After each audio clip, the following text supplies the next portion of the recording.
So guys, जैसा कि मैंने आपको अभी बताया था कि अभी हम लोग इस वीडियो में सिर्फ चैप्टर का थोड़ा बहुत जो ओवरव्यू है उसी को हम लोग कवर करने वाले हैं।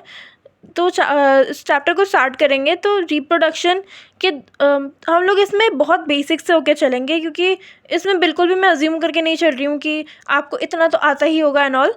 सो एकदम बेसिक से हम लोग स्टार्ट करेंगे ताकि कोई भी कन्फ्यूजन ना रह जाए। ठीक है, तो अभी हम लोग रिप्रोडक्शन पढ़ रहे हैं। हम reproduction, sexual reproduction and flowering plants. Reproduction 2 types की होती है, एसेक्सुअल और सेक्सुअल।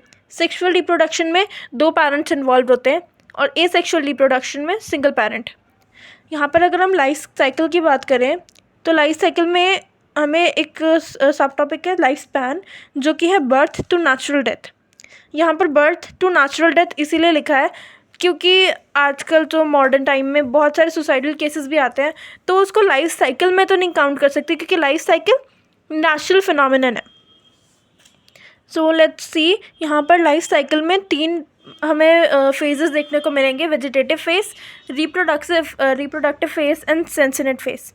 वेजिटेटिव फेज़ हम लोगों ने क्लास 11th में ऑलरेडी पढ़ ली है, जिसमें फ्लावर की ग्रोथ वगैरह कैसे हुई थी ये सब कुछ बताया है और बहुत ही डिटेल में हमने फ्लावर को अच्छे से पढ़ा है। उसका एक एक पार्ट हमने पढ़ा है।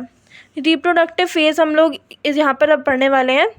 उसमें क्या होगा, फ्लावर किस तरह से रिप्रोड्यूस करता है, उसमें हम ये सब पढ़ेंगे। And this senescent phase, reproduction के बाद फ्लावर की डेथ कैसे होती है, ये सब हम इसमें पढ़ेंगे।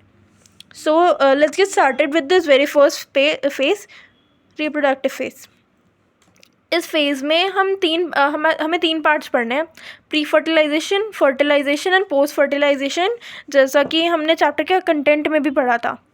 प्री फर्टिलाइजेशन के 2 पार्ट्स हैं, गेमीटोजेनेसिस and gamete transfer.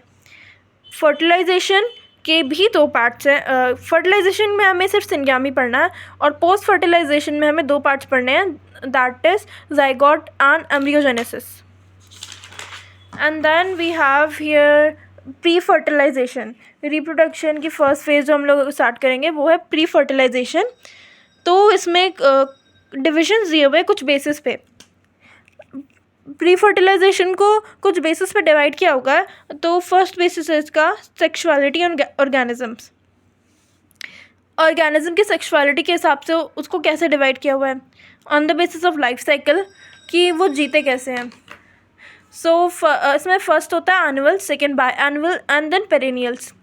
Annual plant क्या होते हैं, जो कि ज़िंदगी में पूरी लाइफ टाइम में सिर्फ एक बार ही फ्लावरिंग करते हैं, एक बार ही रिप्रोड्यूस करते हैं, जैसे कि वीट या राइस। बाय एनुअल में जो होता है उसमें एक सीज़न यहाँ वेजिटेटिव होता है और दूसरा सीज़न रिप्रोडक्टिव। मतलब एक सीज़न इसमें फ्लावर्स रहेंगे और दूसरा सीज़न इसमें सीड्स और ये सब रहेंगे, ठीक है। और उसके बाद इनकी डेथ हो जाएगी। जैसे कि हमने 2 सीज़न बांट रखे, समर एंड विंटर, ठीक है। तो एक सीज़न में ये वेजिटेटिव ग्रोथ करेंगे एंड एक सीज़न में ये रिप्रोडक्टिव ग्रोथ करेंगे। एंड देन आते हैं पेरेनियल फ्लावर्स, जो कि रिपीटेड फ्लावरिंग करते हैं, जैसे कि मैंगो में जब मैंगो का सीज़न आता है तो उसमें बहुत सारे मैंगोज़ लगते हैं। वो जैसे जैसे ग्रो करता है वैसे वैसे उसमें फ्लावरिंग होती है, वैसे वैसे उसमें फ्रूट ग्रो करता है। अब नेक्स्ट आ जाता है on the basis of flowering and fruiting. तो इसमें हमें 2 टाइप्स देखने को मिलते हैं, मोनोकार्पिक एंड पॉलीकार्पिक।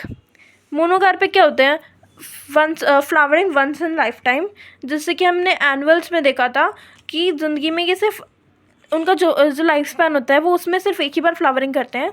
ये पॉलीकार्पिक को देखें अगर हम लोग, तो ये flowering repeatedly in life time. Monocarpic में हमारे पेरेनियल भी ये बाय एनुअल्स भी आ जाते हैं, क्योंकि ये भी एक ही बार फ्लावरिंग करते हैं। और पॉलीकार्पिक में आ जाते हैं हमारे पेरेनियल्स।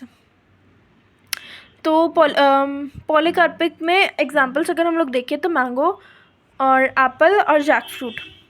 और मोनोकार्पिक में वीट, राइस, जैसे कि हमने ऊपर भी देखा था।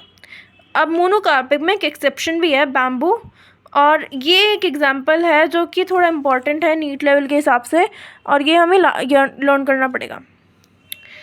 स्ट्रॉबिलैंथस क्यून्थियाना, ओके, स्ट्रॉबिलैंथस क्यून्थियाना, जो कि पेरेनियल्स तो होते हैं और मोनोकार्पिक भी होते हैं।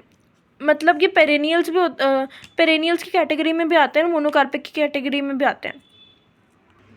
अब यहाँ पर एक कन्फ्यूजन होगी कि पेरेनियल्स होते हैं जो कि रिपीटेडली फ्लावरिंग करते हैं, और मोनोकार्पिक होते हैं जो कि एक ही बार फ्लावर करते हैं। तो ये यहाँ इसमें कैसे आ सकते हैं?